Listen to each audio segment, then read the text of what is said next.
Muy buenas tardes. Vamos a continuar con las clases de histología.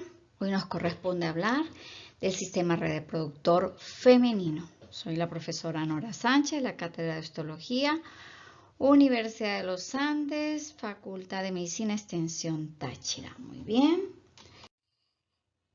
El sistema reproductor femenino consta de varios órganos, genitales externos y genitales externos. En los genitales externos tenemos, por ejemplo, la vagina, el área del clítoris, labios menores, labios mayores y los genitales internos, donde tenemos el útero, las gónadas, que son los ovarios, y las trompas de falopio. Muy bien. Cada una de estas áreas la vamos a abordar desde el punto de vista histológico y su comportamiento funcional. Muy bien. Aquí tenemos el objetivo del programa, según ya lo tienen ustedes estructurado, y vamos a comenzar. Muy bien. Empezamos por los órganos más importantes, las gónadas, que son los ovarios. Muy bien. Los ovarios son órganos pares, ovoides, de pequeño tamaño, aplanados, que tienen una superficie lisa e irregular, que miden aproximadamente de 2,5 a 3 centímetros de largo y de 1,5 a 2 centímetros de grosor. Todos estos detalles son los detalles que son relevantes desde el punto de vista anatómico y que no vamos a dejar de repasar en el área de histología, como materia morfológica, por supuesto.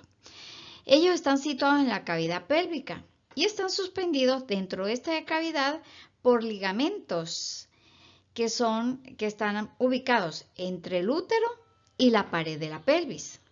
Tenemos el ligamento ancho, que a mí siempre me parece así como la capa de un murciélago, el ligamento ancho del útero, tenemos el mesovario, ligamento suspensorio del polo superior, ligamento propio del ovario del polo inferior, y en el borde hacia la línea media, el ovario presenta el ilio. Ustedes ya saben el concepto de lo que es ilio.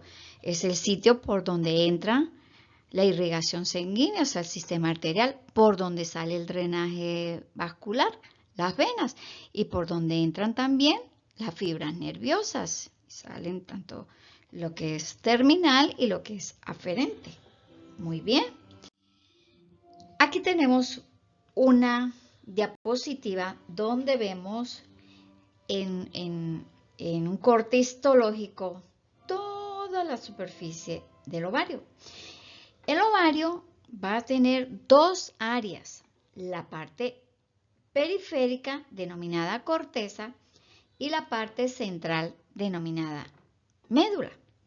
Este sería el ilio ovárico, como le dije, por donde entra la circulación y también emerge. Y también tenemos entonces la inervación. Muy bien, vamos a describir los elementos de esta región cortical, que es la parte funcional más importante del órgano, del aparato reproductor femenino. Allí es donde se producen las células germinales, los ovocitos, que la función principal pues es la de reproducción. Muy bien, vamos a entrar en materia. Entonces, estructuralmente, recapitulo, existen dos zonas, la cortical y la medular. ¿Qué vamos a encontrar en el cortical? Principalmente las células germinales en diferentes estadios de maduración. Y en la zona medular, esto es así a grosso modo porque vamos a hablar de cada uno de los estadios de maduración de las células germinales. Y en la región medular, esta está ocupada por un estroma de tejido conjuntivo de tipo laxo con vasos sanguíneos. Muy bien. Vamos entonces a hablar de la región cortical.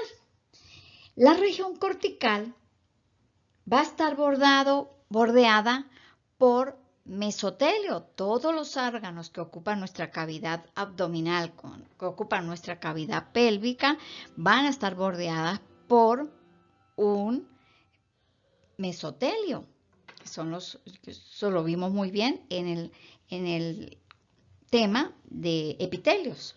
Así como el pulmón está bordeado por la pleura, el corazón está bordeado por el pericardio, los intestinos, estómago están bordeados por peritoneo. Aquí también tenemos ese tipo de mesotelio. Y en la parte del ovario, que ustedes han visto en todos estos órganos, siempre son de células planas. Es un epitelio simple, plano. Diferente aquí en el ovario. El epitelio es un epitelio simple cúbico y se le llamó epitelio germinal. Es una nomenclatura no adecuada porque no tiene una función de ser las células que van a dar origen a la función del ovario, que son la producción de los ovocitos. Este epitelio germinal no tiene que ver con esa función, pero así se le denomina. Entonces, el epitelio germinal, que es una capa simple de epitelio cúbico. Por debajo hay el equivalente a una cápsula, que es una capa de tejido conjuntivo denso que se denomina capa albugínea. Y luego, si estamos en la zona de corteza propiamente dicha, donde vamos a encontrar las células germinales o ovocitos en diferentes estadios de maduración, inmersos en un estroma fusocelular. Muy bien. Entonces tenemos en la corteza ovárica, partimos del epitelio germinal, que es un epitelio simple cúbico. Aquí lo pueden ver. Debajo, la cápsula, que corresponde a la túnica albugínea, que es de tejido conjuntivo denso. Luego, entonces, tenemos los folículos ováricos en diferentes estadios de maduración y cuerpos lúteos, que es, como dice, la sombra, los restos de estos folículos que maduraron, y el estroma de tejido conjuntivo fusocelular. Muy bien. Vamos a hablar de los ovocitos o de los óvulos, las células germinales en sus diferentes estadios de maduración. El primer estadio de maduración es los folículos primordiales. Los folículos primordiales son los ovocitos con los cuales nace una niña, que viene dotada de una carga, de un número que va de 600 a 800.000 ovocitos. Esa es su carga. Esos son los que van en forma sucesiva a ir madurando hasta que ya cesa la producción, porque acaba el número y sobreviene la menopausia. Estos ovocitos primarios son células ovoides que tienen un diámetro o un tamaño de aproximadamente unas 30 micras. Ellas van a tener un citoplasma eosinófilo con un núcleo central, con uno o dos nucleolos evidentes. Se van a describir desde el punto de vista de ultraestructura y de microscopía óptica también una región perinuclear más densa, más eosinófila, que se le denomina cuerpo de Balbiani. ¿Y a qué corresponde al cuerpo de Balbiani? Es una estructura que aglomera retículo endoplásmico, aparato de Golgi, vesículas y principalmente el mayor contenido son de mitocondrias. Se acumulan y originan esa imagen que se le denominó cuerpo de Balbiani. Alrededor del núcleo se encuentran laminillas anulares, que no es más que membrana plasmática, o sea, estructuras laminares de membranas sucesivas. No vamos a hablar de membrana plasmática porque membrana plasmática es lo que bordea pues la estructura de una célula. Son estructuras laminares superpuestas. En la parte periférica, es decir, por fuera de la membrana plasmática, va a estar bordeado por una capa de células aplanadas, que son las llamadas células foliculares. Muy bien, aquí tenemos el esquema. El ovocito redondeado, su núcleo en posición central, unas 30 micras, más o menos el tamaño del ovocito, con el cuerpo de Balbiani, y tenemos la monocapa de células foliculares. La carga genética, la carga ovocitaria al nacer va a ser de 600 a 800.000 células. Muy bien. Cuando se inicia la vida fértil de la mujer, los ovocitos que están en un estadio de no influencia hormonal que viene con la pubertad, ellos están en ese estadio. Luego, cuando viene la pubertad y comienza el ascenso de las hormonas, empiezan a madurar los ovocitos. Pasan de ese estadio de ovocito primordial a ovocito primario. El ovocito primario, aquí tenemos el esquema, y aquí tenemos la fotografía histológica, crece y adquiere un tamaño aproximadamente de 100 a 150 micras. Fíjese, pasa de 30 a 100 o 150 micras.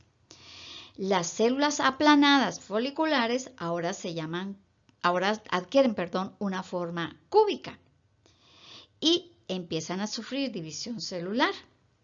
Y siendo un ovocito primario, pudiera tener o una sola capa o varias capas de células foliculares, que hace entonces que sea un folículo primario unilaminar cuando tiene una sola capa, pero a medida que se divide, un folículo primario multilaminar como el que vemos aquí.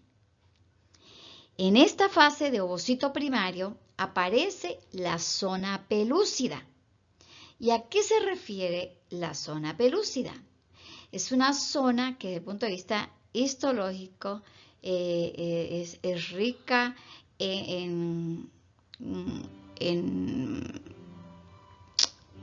proteínas, glucoproteínas, que le dan una tinción paz positiva, y que dentro de estas dentro de las glucoproteínas, las más importantes, tenemos de esta zona pelúcida la SP1, la SP2 y la SP3. La SP3 es la proteína de la zona pelúcida que actúa como receptor del espermatozoide para el momento de la ovulación. Y a su vez es inductora de la reacción acrosómica en el momento de la fecundación.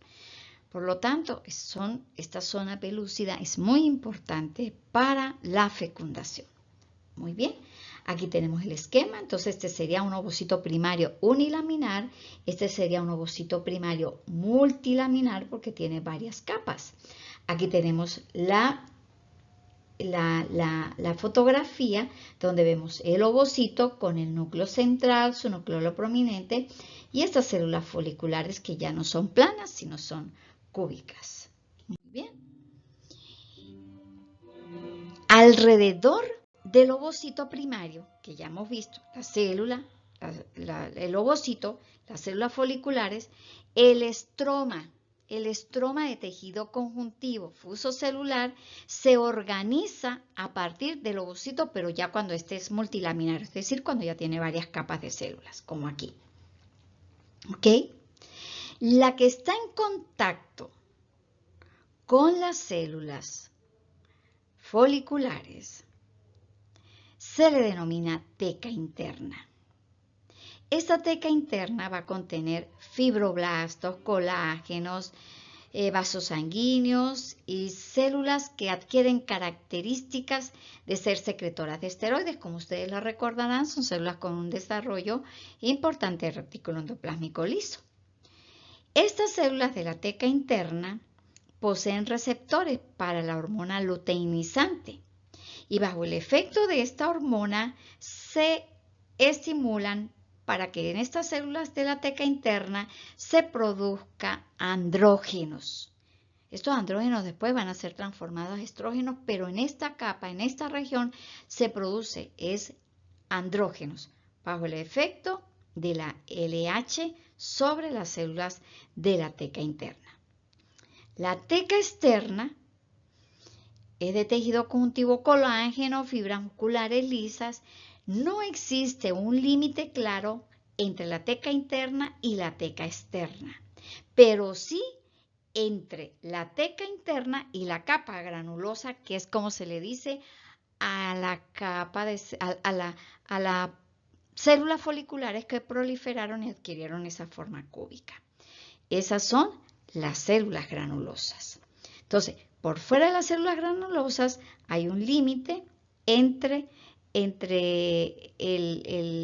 las células de la granulosa y la teca interna, que es equivalente como prácticamente una lámina basal. Muy bien.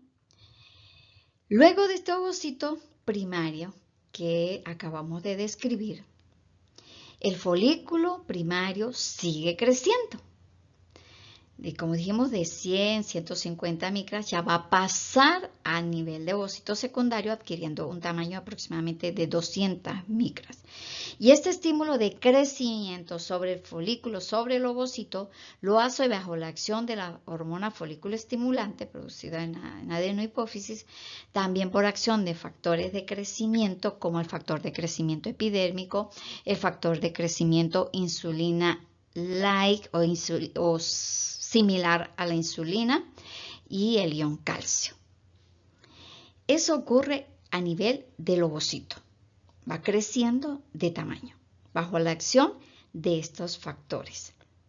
Las células de la granulosa, que inmediatamente están por fuera, proliferan bajo la acción, por supuesto, de la FSH.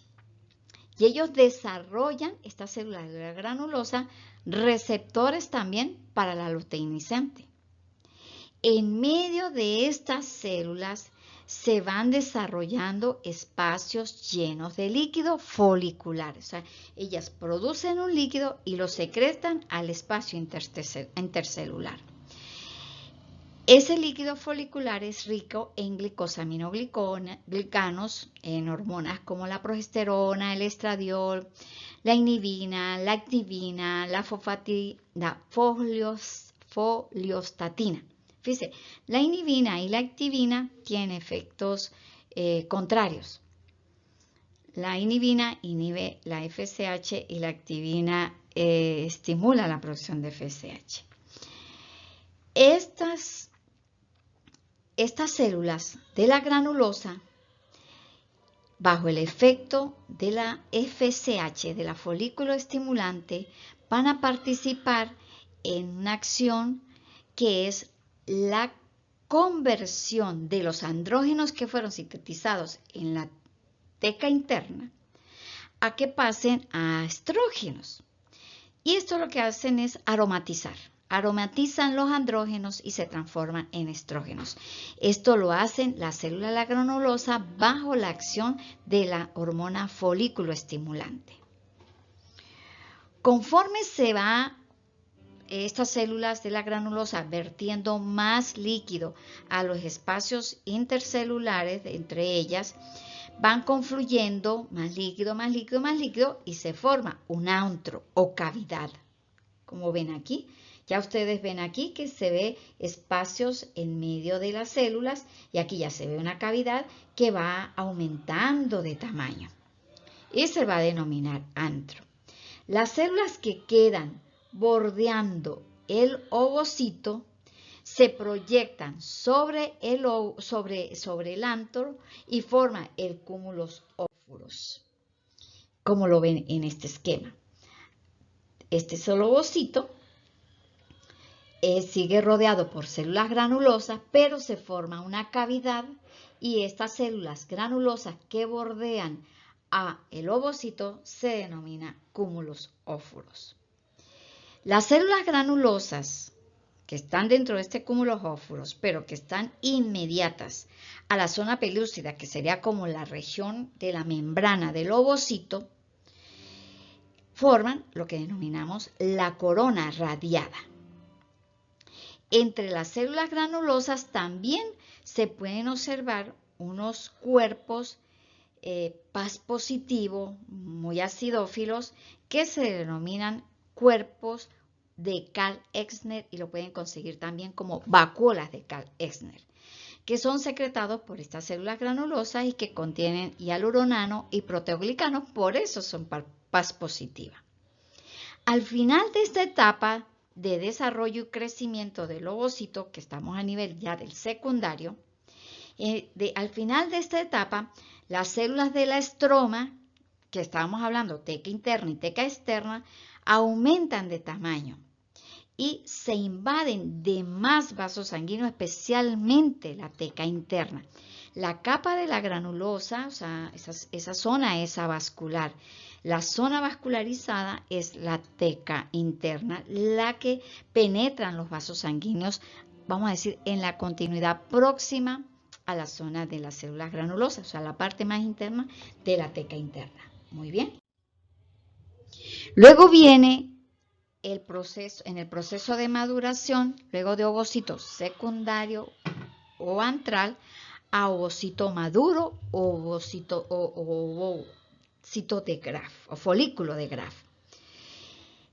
El folículo completo va a adquirir un tamaño de 2.5 centímetros, que en el momento de la evolución se va a observar como un abombamiento en esa superficie de la corteza ovárica.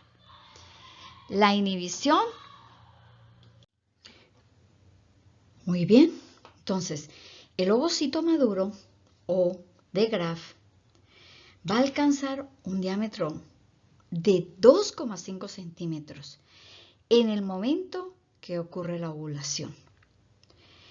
Y ellos se van a proyectar, se van a adosar a la superficie del ovario, la corteza, y va a producir un abombamiento de la misma. Cuando alcanza este nivel de ovocito maduro, para que no siga el crecimiento, se produce una sustancia, un péptido, que se denomina inhibidor de la maduración ovocítica. Específicamente lo va a producir la célula de la granulosa. Este factor o este péptido va a tener una menor concentración en aquel ovocito que alcanzó el nivel de maduración y va a tener una mayor concentración en aquellos que no lograron alcanzar la fase de madurez o folículo de Graf. Porque recuerden que en cada ciclo ovárico o ciclo menstrual inicia la maduración ovocitaria un grupo de ovocitos y solo uno de ellos alcanza el nivel de ovocito maduro o de Graf, que en teoría pues sería el que se fecundaría. Por supuesto, se sabe muy bien que hay casos en que se maduran 2 o hasta más, pero la selección natural es que sea uno solo.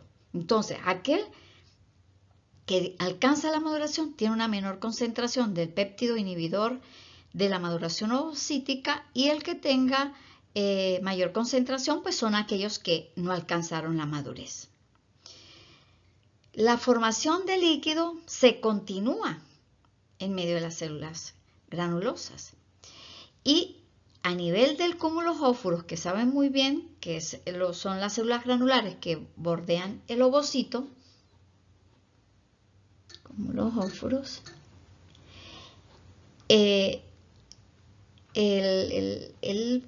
la formación continua de líquido hace que éste se desprenda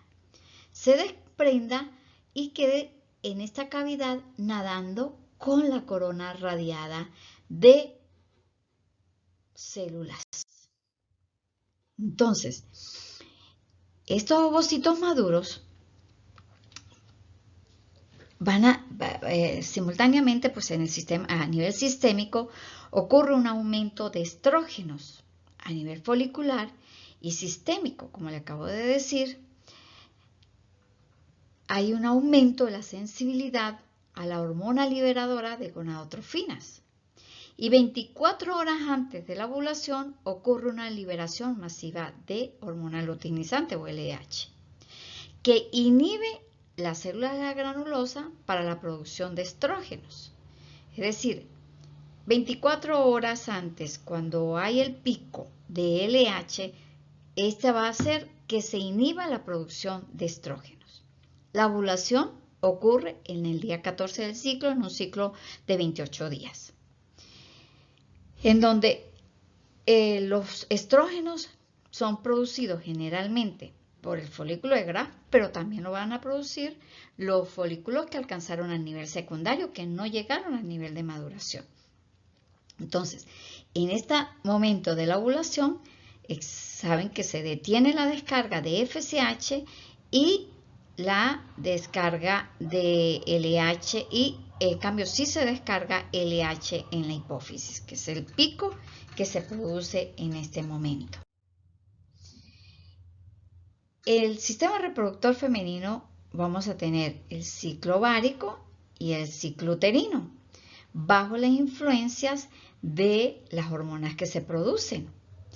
Entonces tenemos la primera fase folicular, que es el momento en cuando los ovocitos primordiales son reclutados, por decirlo así, para la maduración y progresión hasta formar el folículo de Graf, que es el que va a originar el ovocito, que es la ovulación.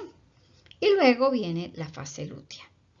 Y como ven aquí, pues la acción de la FSH, de la LH, la FSH es en la primera fase, que aquí no se ve muy bien, la azul, y la LH, el pico, y es en la segunda fase del ciclo menstrual, en la fase lútea. Y como ven, aquí sería representando el ciclo ovárico, donde el ovocito va aumentando de tamaño, se libera y luego viene la fase lútea. Y esto ya lo describiremos en la que corresponda para el ciclo uterino. Muy bien. Entonces, ese aumento de LH que se ocurre rápido en ese momento de la ovulación, aumenta el flujo sanguíneo hacia el ovario. Y los capilares de la teca externa tienen fugas y originan edema, congestión en esa región periférica. Se descarga histamina, se descargan prostaglandinas, se produce colagenasa en la vecindad del folículo de Graf. Al producir colagenasa en la vecindad del folículo de Graf, entonces en la superficie se puede romper para la liberación del ovocito. Esa misma descarga rápida de LH produce que el ovocito culmine su primera división meiótica, originando el ovocito secundario y el primer cuerpo polar, que eso lo vimos en la clase de meiosis y de mitosis. Entonces, aquí, como el ovocito, si estamos hablando desde el punto de vista de meiosis, es cuando ocurre la primera división meiótica. Se origina el ovocito secundario y el primer cuerpo polar. Y la segunda división es obviamente después con la fecundación. El ovocito secundario entra en la segunda división meiótica y se detiene en metafase. Se expulsa el ovocito secundario y las células foliculares que lo acompañan, es decir, el ovocito con su zona pelúcida y células foliculares. Aquí se está desprendiendo. Él es captado por las trompas de falopio. Los residuos que quedaron, pues aquí como ven el esquema, aquí va madurando, aumentando de tamaño, aquí ya vemos la cavidad antral, aquí ya vemos el ovocito maduro de Graf y luego la liberación. ¿Qué ocurre con lo que queda, que bordeaba toda esa cavidad y incluía esas células foliculares, y luego la teca interna y luego la teca externa? Entonces los residuos de ese folículo de Graf se convierten en el cuerpo lúteo o cuerpo amarillo. Antes de la ovulación, la superficie ovárica, recuerden que el ovocito maduro se va hacia la parte externa de la corteza ovárica. La superficie ovárica en esa región pierde irrigación, ahí hay una compresión que hace el folículo de Graf. Esta región avascular se blanquea y se conoce como estigma. La región de la corteza periférica donde se hace avascular para que ocurra la ruptura y la apertura de la corteza con la salida del folículo. El tejido conectivo del estigma se degenera al igual que el folículo de Graf, originándose una abertura entre la cavidad abdominal y el antrofolicular, produciéndose la descarga del ovocito, que es la ovulación. El extremo fimbriado que vemos aquí de las trompas hacen como el catcher en el béisbol. Atrapan, capturan el ovocito para conducirlo a través de su luz hacia el útero. Normalmente la fecundación cuando ocurre aquí en el trayecto que lleva el ovocito a través de su luz. Luego que ocurre la ovulación, entonces esos restos del folículo de Graf originan el cuerpo lúteo. Entonces, una vez que ocurre la expulsión del ovocito o el proceso de ovulación, el resto del folículo de Graf entra en colapso y forma pliegues en su superficie interna de esa cavidad que tenía el líquido folicular. Y se forma un coágulo hemorrágico en esta región, porque claro, se rompió y aquí entra sangre en esta cavidad, formándose entonces el cuerpo hemorrágico, que se le denomina cuerpo hemorrágico de la menstruación. Las concentraciones elevadas de LH transforman el cuerpo hemorrágico en el cuerpo lúteo, que funciona como una glándula endocrina. Es una estructura altamente vascularizada y está constituida por las células luteínicas de la granulosa y las células luteínicas de la teca. Si llega a ocurrir el embarazo en la progresión del ovocito a través de la trompa, él será el órgano encargado de la producción de estrógenos y progesteronas ideales para que se produzca la implantación del embrión en el cuerpo uterino, para que luego es sustituido por la placenta, que es la encargada final de la producción de las hormonas. Pero en esta primera fase es el cuerpo lúteo o cuerpo amarillo también se le denomina. Entonces tenemos células luteínicas de la granulosa, que estaba en la parte interna, y células luteínicas de la teca, que son la parte externa.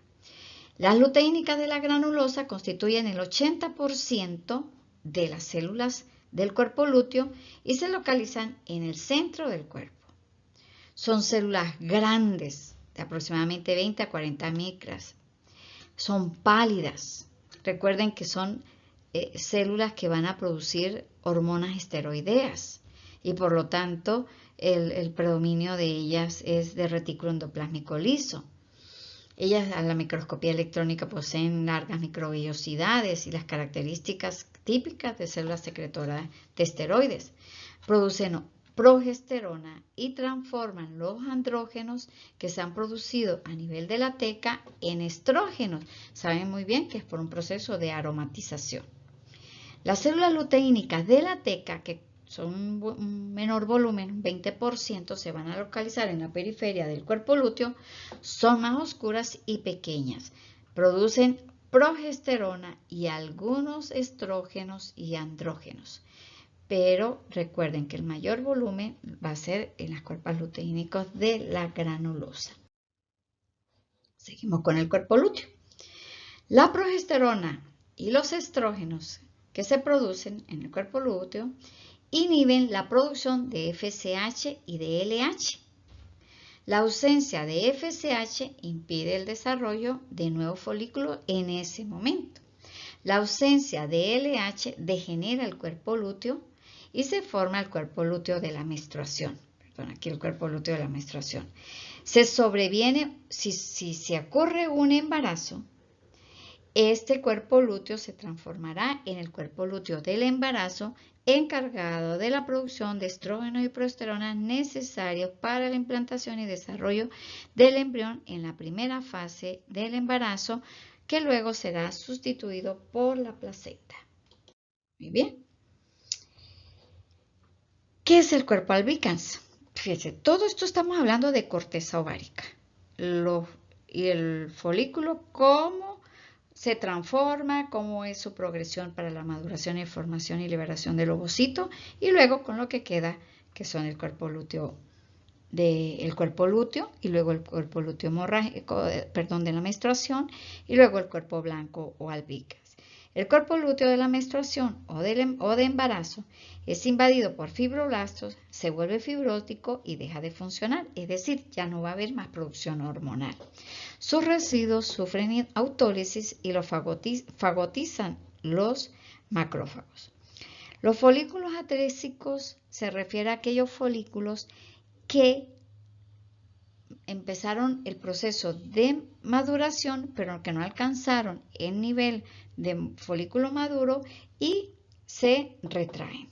¿Okay? Esos son los folículos atrésicos. Entonces, todas son las formas como podemos encontrar la corteza ovárica con los diferentes estadios de maduración de los ovocitos. Luego vamos de la corteza hacia la médula, que es de tejido conjuntivo laxo, vasos sanguíneos, linfáticos, nervios. En el hilio del ovario se encuentran unas células similares a las células de Leydig. Son unas células de un aspecto epitelioide que tienen la propiedad de secretar andrógenos. Muy bien. Entonces recuerden que la regulación hormonal ovárica va a depender del eje hipotálamo, hipófisis y gónada, en una retroalimentación positiva y negativa dependiendo de la fase en la que se encuentre el momento de la paciente o de la persona. Muy bien. Las trompas de falopio son estructuras tubulares, pares, de aproximadamente unos 12 centímetros de longitud. Va a tener un extremo abierto a la cavidad peritoneal, cerca al ovario, y el otro extremo está conectado con el útero, como lo ven aquí. Esta es la cavidad uterina, aquí está conectado al útero, y aquí abierto su luz hacia la cavidad peritoneal pélvica, cerca del ovario, donde están las fimbrias.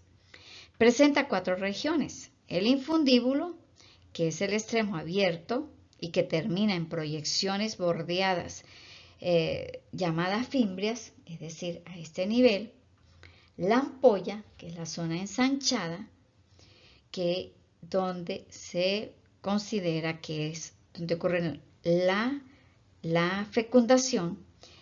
El istmo, que es una zona más estrecha, y la región ya intramural, es decir, dentro de la pared del útero. La estructura histológica de las trompas de falopio va a tener una mucosa, una muscular y una serosa. La mucosa está constituida por un epitelio simple, cilíndrico, ciliado, porque recuerden que el ovocito se tiene que desplazar a través de esa mucosa, apoyado sobre una lámina basal, un corión o lámina propia de tejido conjuntivo y una capa muscular. Muy bien, aquí lo tenemos. Recuerden que esa mucosa va a ser plegada, va a tener múltiples plegamientos longitudinales que se le denominan folias. Esas van a ser más pronunciadas en la región del infundíbulo que en la región intramural o más cercana hacia el útero. Es un epitelio cilíndrico simple, ciliado. Van a tener células secretoras que se le denominan enclavo o intercalares y células ciliadas, porque esa superficie ciliada pues va a tener una secreción a través de la cual los cilios van a estar desplazando el ovocito. una lámina propia de tejido conjuntivo laxo, donde vamos a encontrar unas células que se denominan deciduales y que ellas en momento dado pueden transformarse para producir, para originar el anidamiento de un embrión, pero que la capacidad de la trompa de Falopio no es suficiente para poder llevar a cabo un embarazo y ocurre la ruptura traumática de esa trompa, originando una emergencia quirúrgica en una paciente por un embarazo ectópico, porque el embrión, el huevo embrión se anidó en la trompa de Falopio. Y justamente logra hacerlo en un primer momento porque estas células deciduales que se encuentran en el tejido conjuntivo laxo de la lámina propia propician para que él se pueda anidar. Pero como su capacidad no puede sustentar un embarazo que va a progresar, pues ocurre la ruptura.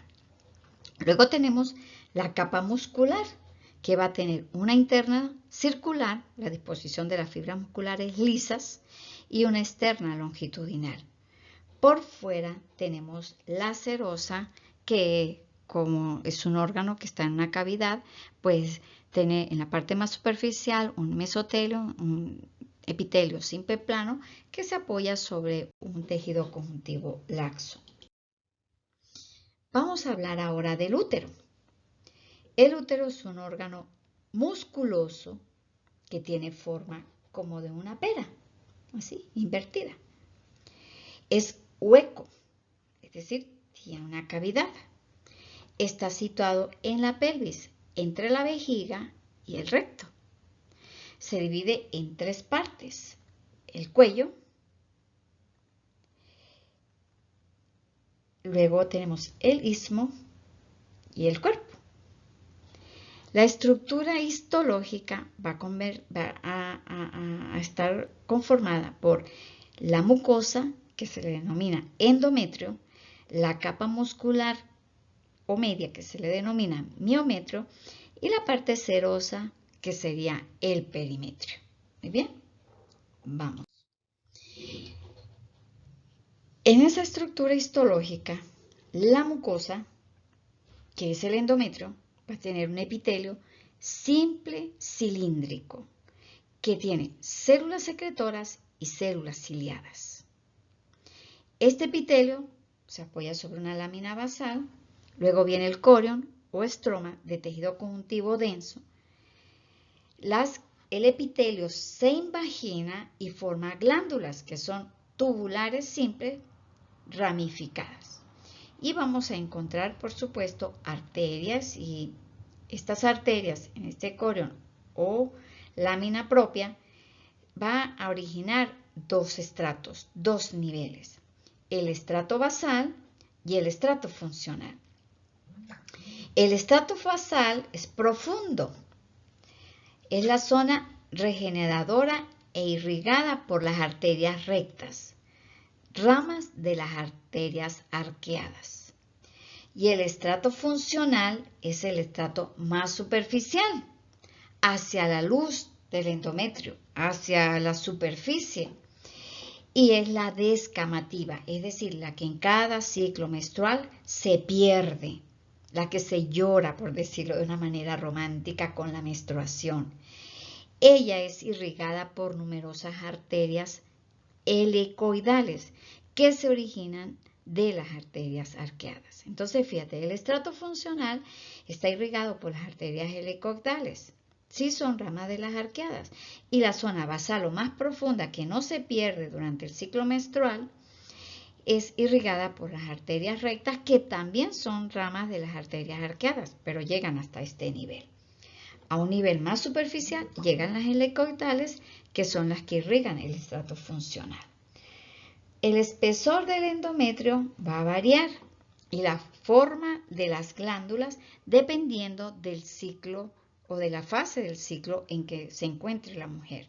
En la primera fase o folicular ovárica, o en la segunda fase luteínica o secretora para el útero. Muy bien. Entonces aquí tenemos una representación: el epitelio simple, cilíndrico, con células ciliadas y células secretoras, que sin vagina, recuerde que se puede ramificar y producir, entonces son unas glándulas tubular simple ramificadas. Y estas células, este tracto vascular, tenemos las arterias arqueadas que originan las arterias rectas que llegan nada más hasta el estrato basal y las arterias que llegan hasta la parte más superficial de la mucosa, que son las arqueadas. Cada ciclo menstrual se desprende esta región y queda esta región, de la cual a partir de estos fondos glandulares se repiteliza nuevamente la superficie y empieza el crecimiento y profundización de la longitud de esas glándulas endometriales. Muy bien, fíjense, esto sería una primera fase. Luego aquí ya aumentó la profundidad, la tortuosidad de la luz de las glándulas, y luego ya aquí en la fase luteínica, donde aumenta la luz y la secreción que hay dentro de la luz de esas glándulas. Muy bien, entonces tendríamos, por ejemplo, en un ciclo menstrual de 28 días, aproximadamente del día 1 al 5, se está produciendo la descamación de ese estrato funcional. Después de la menstruación, con ese estrato basal, empieza la regeneración y la prolongación y empieza a crecer el endometrio. En la mitad de la fase es el momento de la ovulación. Si hay fecundación, el endometrio está preparado para anidar el embrión, pero si no ocurre, pues esto degenerará y volverá al mismo ciclo. Muy bien, entonces el ciclo menstrual tenemos la fase proliferativa folicular, que va del día 4 al día 14 aproximadamente, asumiendo que la menstruación dure de 1 a 3 días, máximo 5. Y la fase secretora o lútea, que va del día 15 al día 28. La fase menstrual del día 1 al 5. Entonces, luego de la fase menstrual viene la regeneración de eso. Esto es fase secretora, con una luz dilatada, con secreciones en su luz. ¿Okay? Por fuera del endometrio tenemos la túnica media o capa media bastante gruesa, que es el miometrio, constituido de músculo liso, control autonómico, no lo controlamos nosotros, y está dispuesto de la siguiente forma: longitudinal en la capa interna y externa y en la capa media circular. La región ricamente vascularizada que contiene las arterias arqueadas o arciformes se denomina estrato vascular. Esa está en la región más interna del miometrio. Por fuera está el perimetrio, que es el peritoneo que generalmente va a recubrir el fondo y la cara posterior del cuerpo. El resto del cuerpo está recubierto por adventicia. Siempre bordeado externamente por un epitelio simple plano tipo mesotelio y un tejido conjuntivo laxo por debajo. Fíjense, este sería el endometrio, este sería el miometrio y esto sería el perimetrio. Muy bien.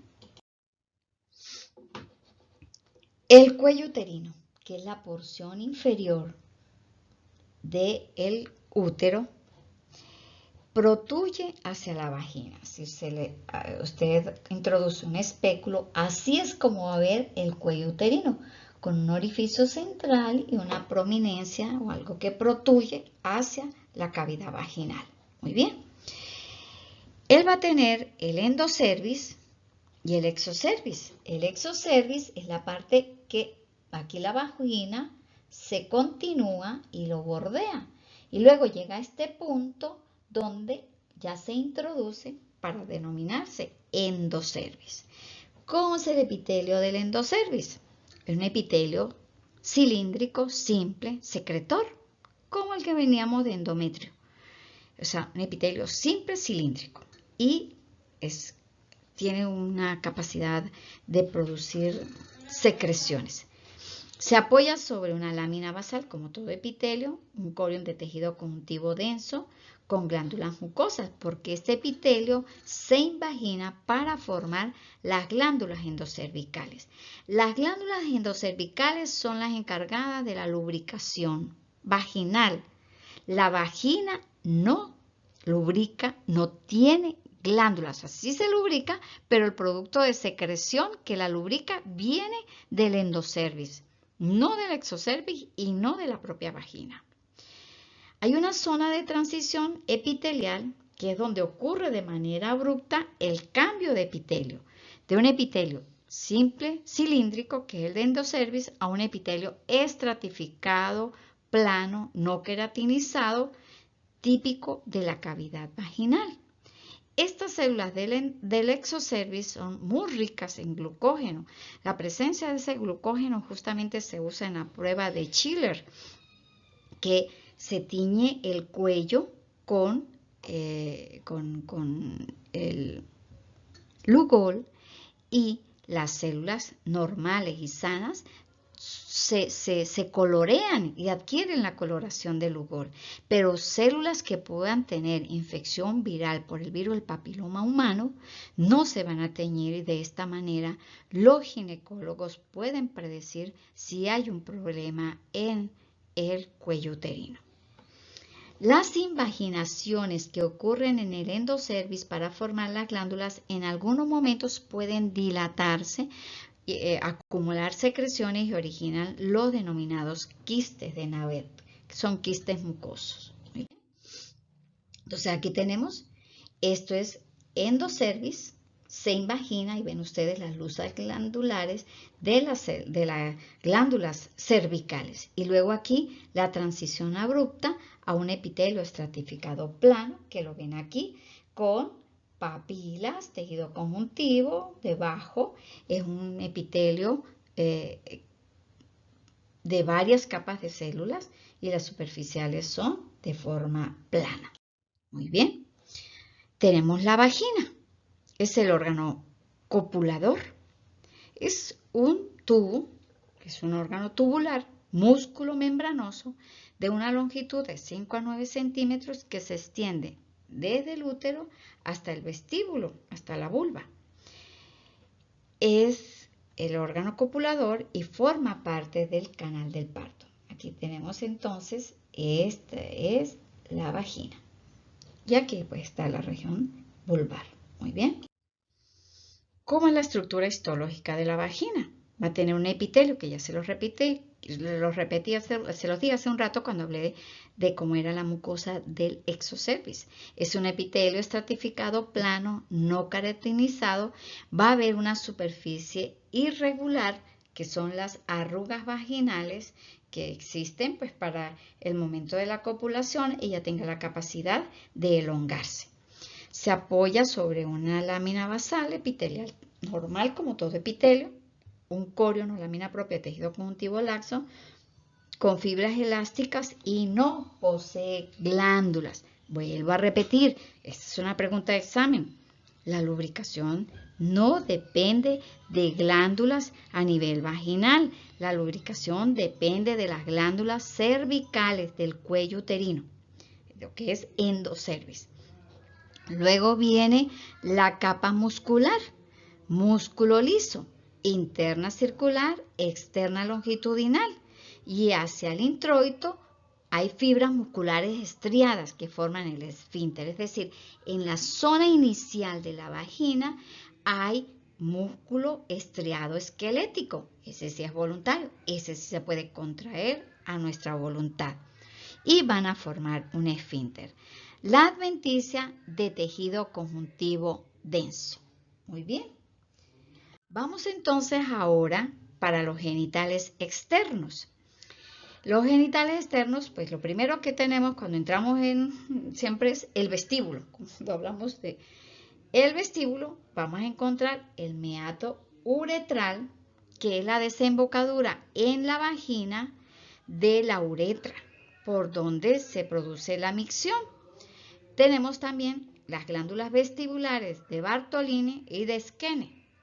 En la región de la, vamos a decir, más superior, tenemos el clítoris, que es el tejido eréctil, revestido de piel fina y es carente de anexos. Es piel fina, pero no tiene los anexos. Los anexos ya lo saben ustedes muy bien, lo vieron en la clase con la doctora Sarabí, de piel, y de la piel, que son las glándulas sudoríparas, las glándulas sebáceas y los pelos. El clítoris es piel fina, carente de esos anexos. Luego por fuera tenemos los labios menores y los labios mayores, que son pliegues cutáneos. Los pliegues cutáneos de los labios mayores pues son más gruesos, cuya superficie externa está conformada por piel fina, posee anexos y su superficie interna es lisa, ya es mucosa, húmeda. Si los folículos y las glándulas del tejido subcutáneo adiposo, fibras elásticas y músculo liso. Eso lo vamos a ver obviamente hacia la cara externa, no en la cara interna que ya es mucosa. Los labios menores ya son mucosa, son pliegues cutáneos finos de piel fina, sin folículos pilosos, abundantes glándulas sebáceas y sudoríparas.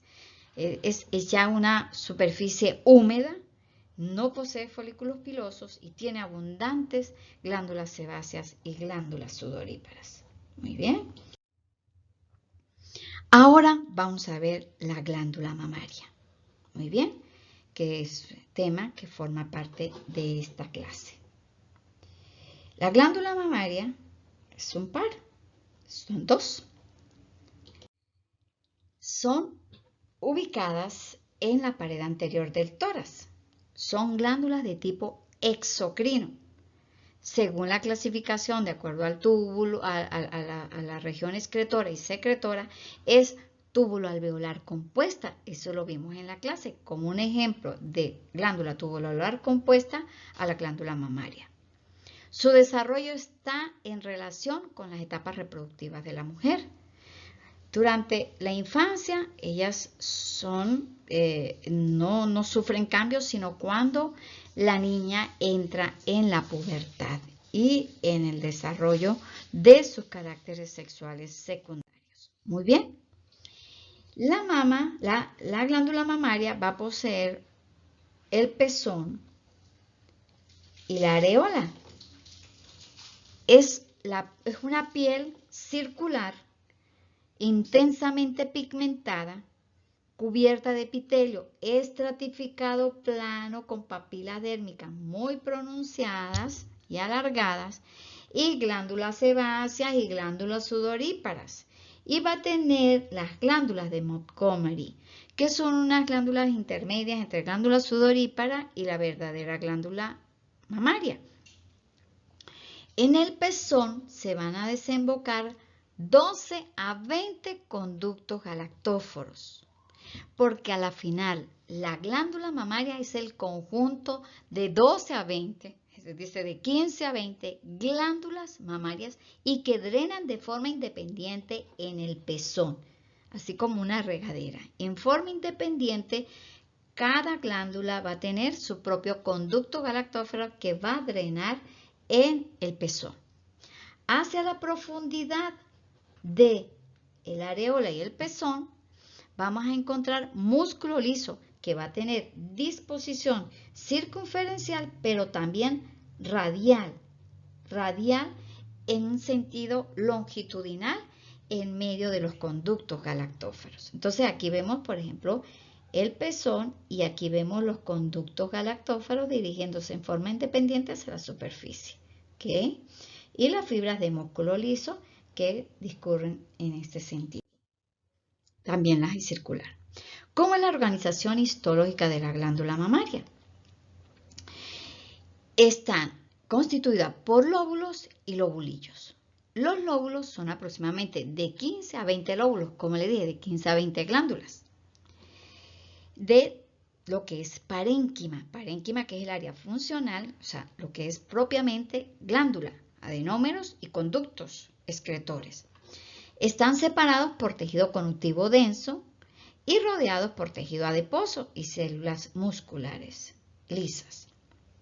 Los lobulillos representan la subdivisión de cada lóbulo y va a contener los alvéolos o adenómeros y los conductos alveolares inmersos en tejido conectivo. Entonces, por ejemplo, aquí vemos 1, 2, 3, 4, 5, la representación en este dibujo. Y aquí vemos aquí al final cómo este conducto se divide en 2, este tiene 3 y así sucesivamente. Entonces, si vemos de este conducto de galactófero que se originan 3, esto es un lóbulo. Pero si agarro este o este o este, sería un lobulillo. Aquí lo vemos. Aquí está como muy desarrollada. Entonces lo vemos así como un ramo de uvas. De cada uvita representaría al lobulillo. Pero el conjunto sería entonces el lóbulo mamario. Está bordeado de tejido conjuntivo denso. En cambio, dentro del lobulillo va a haber este tejido conjuntivo laxo. Ya lo vamos a abordar y lo vamos a ver en una diapositiva. Entonces aquí tenemos pues aquí una glándula que está inactiva, que está en estado de reposo, que no está lactando. Y aquí veríamos una mama en etapa de lactancia con un gran desarrollo de su tejido glandular. Y no se le nota tanto el estroma o el tejido adiposo que pueda haber. Entonces, esto correspondería a los lobulillos, y esto ya correspondería a un lóbulo mamario. Muy bien. ¿Cómo es la glándula mamaria en reposo? Los adenómeros, que es la porción secretora, se encuentran poco desarrollados, prácticamente no tienen mucha luz, están cubiertos por un epitelio simple, cilíndrico o cúbico, es decir, que puede ser bastante bajo, bordeado por células mioepiteliales y una lámina basal. Ese lobulillo va a estar inmerso en tejido conjuntivo laxo. El tejido conjuntivo laxo es el que está dentro del lobulillo y el tejido conjuntivo denso es el que está por fuera del lobulillo. Entonces, interlobulillar, tejido conjuntivo denso. Intralobulillar, tejido conjuntivo laxo. ¿Lo recuerdan? Porque así lo vimos como ejemplo de la clase de tejidos conjuntivos. Muy bien. Cada glándula termina en un conducto galactóforo independiente que desemboca a nivel del pezón. Y antes de salir hacia el pezón hay una porción más dilatada de ese conducto galactóforo que se le denomina seno galactóforo, en la proximidad al drenaje en el pezón. El epitelio de los conductos galactóforos en el inicio, cerca de los adenómeros, es cúbico simple, bajito, pero a medida que se proyecta hacia el pezón va a adquirir una mayor altura, pasa cilíndrico, luego puede pasar a biestratificado y ya en la desembocadura aquí en la final se transforma en un epitelio estratificado plano que entra en contacto con la superficie de la piel del pezón. Bueno, ¿cómo es una glándula mamaria en lactancia? Como vimos allá, el mayor predominio, la glándula está en reposo, la glándula puede sufrir algunos cambios cíclicos muy leves de acuerdo al ciclo menstrual, ya les voy a mencionar, pero el mayor predominio es de tejido conjuntivo y de tejido adiposo. Cuando la glándula mamaria se prepara para la lactancia, en primer momento durante el embarazo, antes de iniciar la lactancia, hay un desarrollo y un crecimiento de la glándula mamaria. Por lo tanto, hay un crecimiento del epitelio glandular, de los adenómeros, que aumentan en tamaño, adquieren la luz, disminuye el tejido conjuntivo intra y extralobulillar, el tejido adiposo también disminuye. Y como ven aquí, el gran desarrollo de los adenómeros. Aquí tenemos el tejido conjuntivo interlobulillar, el tejido conjuntivo intralobulillar. Todo disminuye y el mayor contenido es de parénquima, es de adenómeros glandulares. ¿Okay? La secreción de la glándula mamaria es de dos tipos, merocrina y apocrina, porque lo vimos como ejemplo. Y quería mostrarles esta imagen de microscopía óptica, cómo se observan como como unas goticas, como una gemación, como lo ven aquí en el esquema, la liberación de un producto de secreción para la lactancia materna, como son los lípidos que se liberan bajo esta condición. La glándula mamaria senil, como ven, la glándula mamaria sufre cambios a través de lo largo de la vida de la mujer. Degenera principalmente pues el tejido alveolar, el tejido glandular. Se observa básicamente el sistema excretor, tejido conectivo y tejido adiposo. Todo va a disminuir. El tamaño de la glándula mamaria disminuye y es a expensa de la disminución de todos sus componentes, pero el que más degenera es el tejido acinar o alveolar. Aquí vemos la imagen de un acino glandular. El epitelio tiene la doble capa, la capa superficial o secretora y la de las células mioepiteliales. Y aquí se ve su producto de secreción. Muy bien. Aquí pues denota que es una glándula en actividad de lactancia. Fíjese lo poco del predominio del tejido conjuntivo y el gran predominio del tejido glandular. Muy bien, este es el esquema de una glándula del acino o del alvéolo mamario, en donde vemos una célula con gran desarrollo de retículo endoplásmico liso, rugoso, un núcleo muy prominente con nucleolo. La secreción de la lactancia va a hacerse por dos mecanismos: merocrino para la exocitosis de las proteínas y apocrino para la secreción de las grasas. Las grasas no se bordean de membrana. Ellas, vamos a decir, se desplazan a la superficie y a medida que protruyen en la región apical, pues están bordeadas de membrana y de un halito de citoplasma. Y cuando se desprende con esa porción. La pérdida de membrana y la pérdida, sobre todo, de citoplasma es muy, muy pequeña, es irrisoria.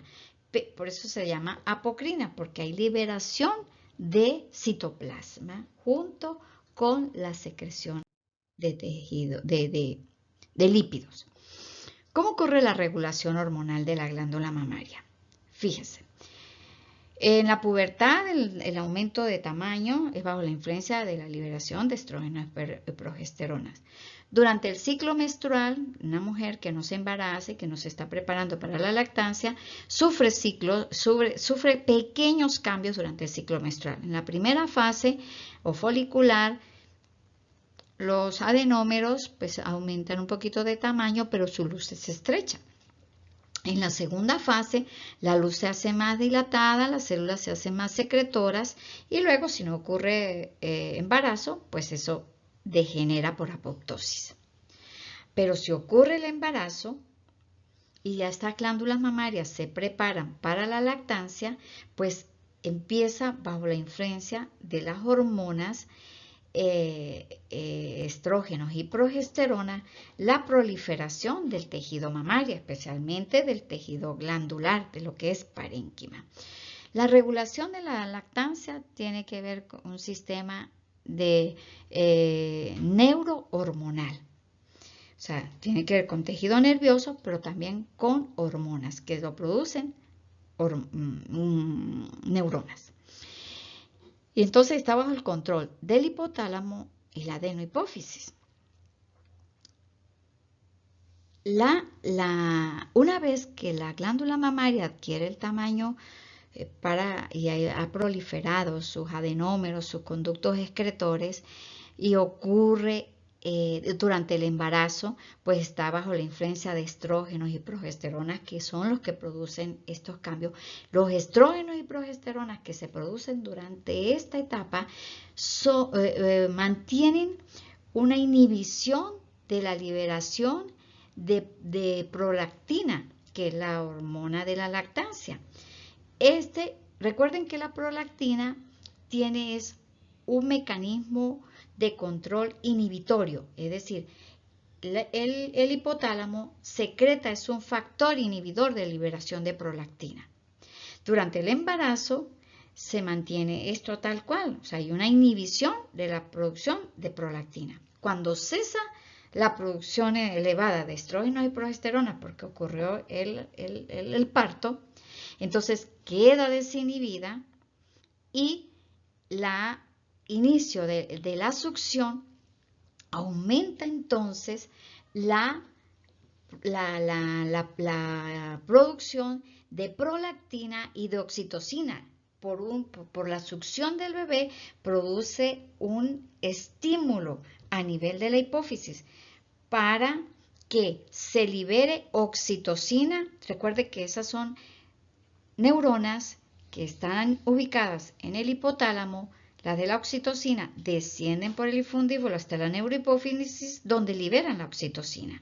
La oxitocina produce la contracción de las células mioepiteliales y, por lo tanto, la eyección de la leche. Pero a su vez, eso también, ese estímulo de la succión, produce la producción, estimula la producción de prolactina por la adenohipófisis y se mantiene entonces la lactancia. Si cesa la succión del bebé en la glándula mamaria, cesa la producción de oxitocina y prolactina y ocurre la involución de la glándula mamaria que ya deja de lactar. La glándula mamaria, como les dije, sufre involución también, no solamente después de la lactancia, sino como estado general en la menopausia. También las glándulas mamarias tienden a disminuir de tamaño porque ya no hay influencia hormonal de estrógenos y progesterona. Bueno, muy bien. Creo que con esto hemos finalizado la clase del día de hoy. Muchísimas gracias.